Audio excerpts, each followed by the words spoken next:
everyone, and welcome to Stan the Wine Man TV. I am your host, Stan Rattan, and this is the Blue Collar Wine Show, where I help you spend your wine dollars wisely.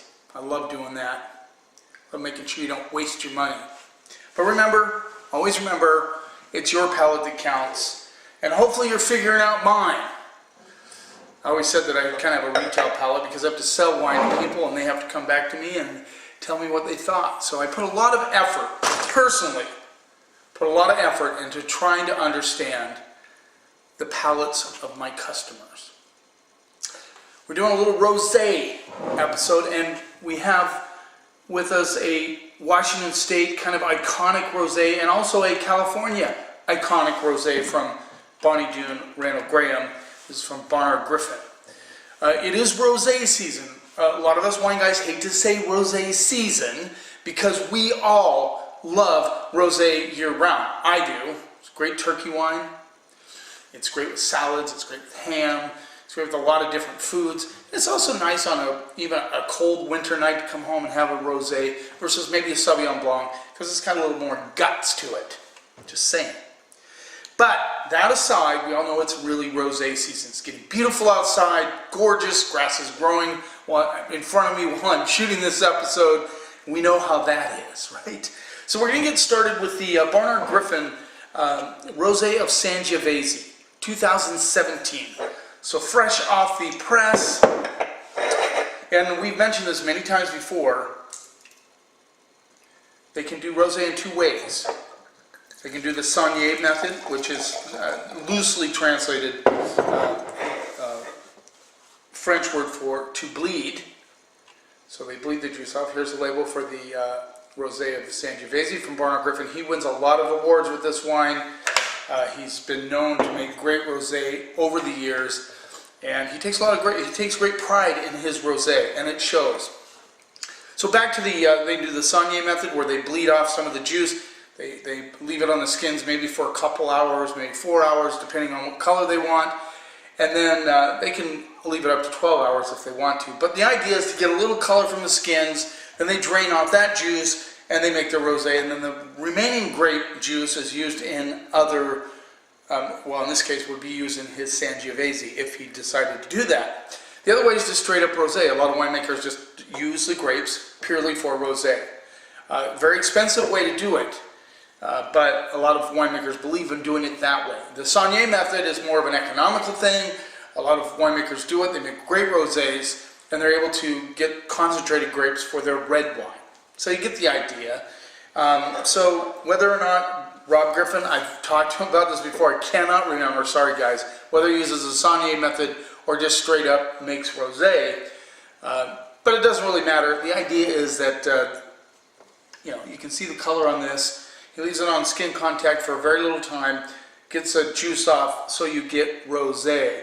And it's interesting, I was talking to a couple of winemakers in France, and they said rosé is by far the #1 drink of the winemakers, especially during the summer when they're making wine, they drink their rosé. So it's a very, very popular wine. It's gained huge popularity in Washington. Last year had to be a hallmark year for rosé at the store. So, this is Barnard Griffin Rosé of Sangiovese, $15. Both of these are 15 bucks. Let's give it a whirl.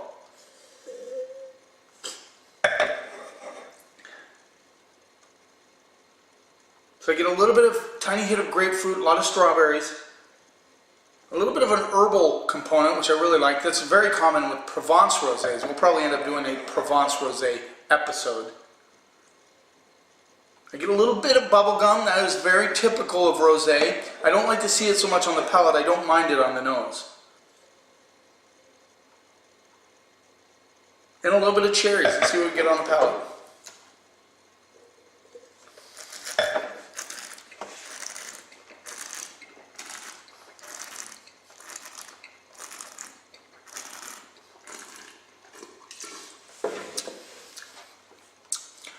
This is like a strawberry cherry blend with just a little bit of like the rind of a watermelon, like the inside.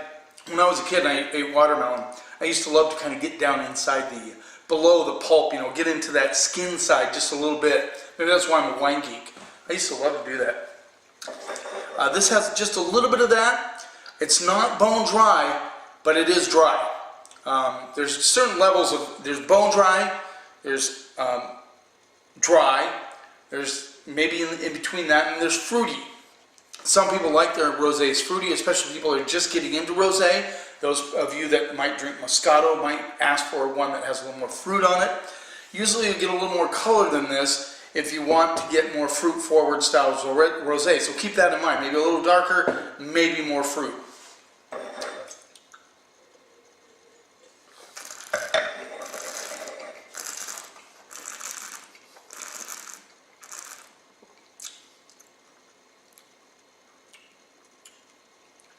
I feel like I'm getting a little bit of white peaches on the backside, but the prominent is strawberry cherry, maybe a little white peach. I get a little tingling on my tongue.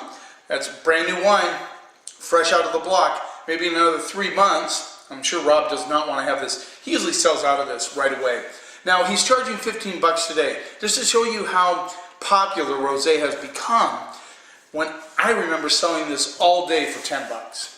All the time. And that wasn't that long ago. But rosé has become so popular and such a big thing that they're raising the price. Not always a good thing, but Rob Griffin makes some great rosé. This is a classic example. Good fruit but dry, good flavors, nice finish. I'm still tasting it. And get a little of that kind of that peach and watermelon rind on the backside. There's zero bubble gum on the palate, which I'm happy about. I don't necessarily like that on my rosé, but you might. Just saying. To be completely fair, you might like that.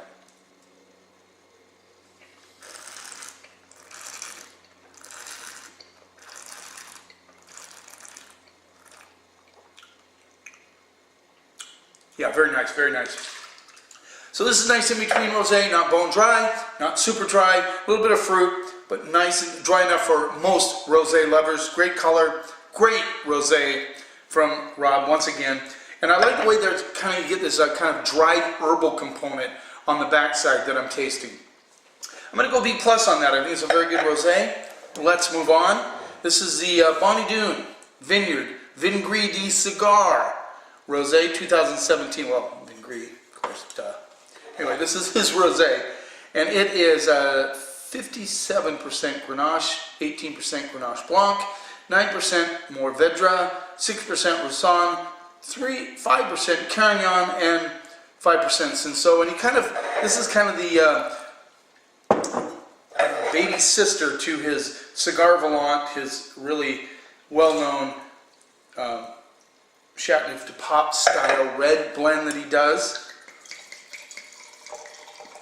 He does everything. He's a very natural style winemaker. Very little intervention, as he likes to say. Great color on this. A lot lighter than the Barnard Griffin, so I'm expecting it to be dry. I would expect Randall to try to make his dry, just because I've met Randall. He's a Francophile for sure, and he loves to make. And he's big into the biodynamic and all that sort of thing. He feels that you should take care of the land. Very light intervention on the wines. Very little use of ingredients in his wine.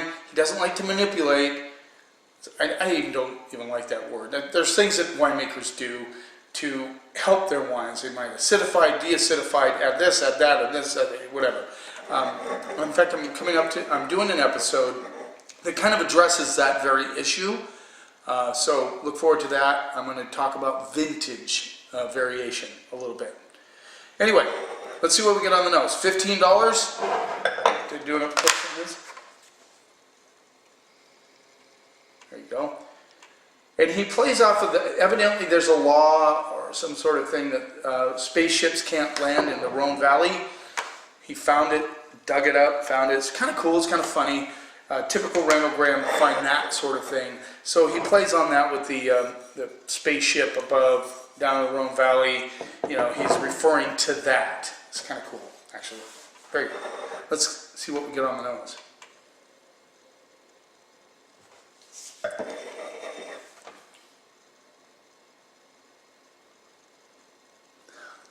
Somewhat challenged on the nose.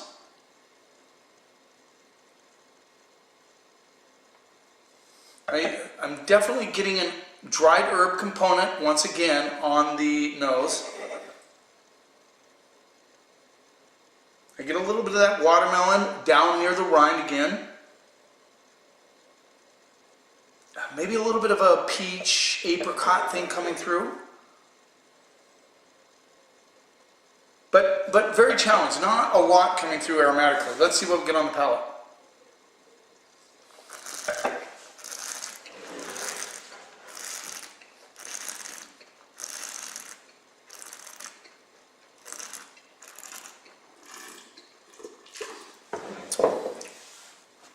Lots of melon. I get that kind of peach apricot thing coming through. Almost like I get a little viscosity, almost like a little honey element coming through, like beeswax coming through on my tongue a little bit, which I find quite interesting. Yeah, I get that real beeswax component.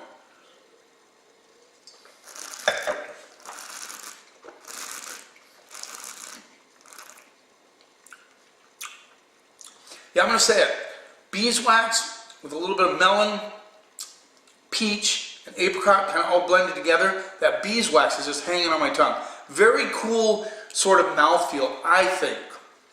It's dry. Definitely get a little herbal component kind of blended in there underneath, but it's not prominent on this one. That beeswax is just killing me. I love it. I like it a lot.